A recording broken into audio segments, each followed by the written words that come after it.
Hello hi friends समस्ते केमती अच्छा आई होप समस्ते बढ़िया थे मु भी बढ़िया अच्छे देखी पारे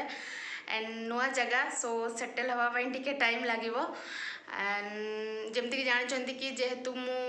दुर्गा पूजा टाइम रे बरगढ़ रे आसी ड्यूटी जॉइन कली सो मु दुर्गा पूजा बहुत मिस कली आम बारिपदार एंड दुर्गा पूजा मंडप भी बहुत सुंदर सुंदर होता मु देखी पार्लिनी बट एठी भी मु देखी पारेनी कम पाई कि नुआ जगह ना तो फिर कई सांग साथी नहीं मु कुआडे जाइनी ना पूजा मंडप बुलीची ना किसी मेढ़ देखी किसी भी नहीं बस ड्यूटी रे दुर्गा पूजा कटिगला तो फिर मु दुर्गा पूजार किसी भी ब्लॉग्स बनैनी कम पाई कि मु बुलिनी बोली मु बनैनी कि आपण मानकु भी देखै पारिनी हमर बारिपदार दुर्गा पूजा भी देखै पार्लिनी कि एठी बरगढ़ भी देखै पार्लिनी कम पाई कि मु जाइनी कुआडे एंड किंतु मु भसाणी रो वीडियो किछि करिछि जोटा कि मोर बरगढ़ रे फर्स्ट टाइम मु नुआ देखिली बहुत ही खुशी लागिला तांकर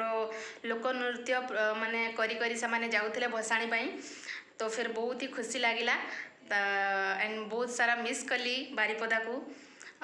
जहाँ भी हो नुआ जगह किसी नुआ देखिली तो फिर आपण मानकु भी देखाइबा चाहिए बरगढ़ माँ दुर्गांकर भसाणी यात्रा तो फिर चलतु देखा एवं मजा नवा एंड वीडियो को वीडियो भल लगे आप जल्दी जल्दी लाइक करदे कमेंट करदे शेयर करबा अधिक अधिक एंड जदि आपण माने मो चैनल ले नुआ तेबे मो दया कर मो चैनल को सब्सक्राइब करदे तो फिर डेरी करबानी चलतु आमे भसाणी यात्रा वीडियो देखा।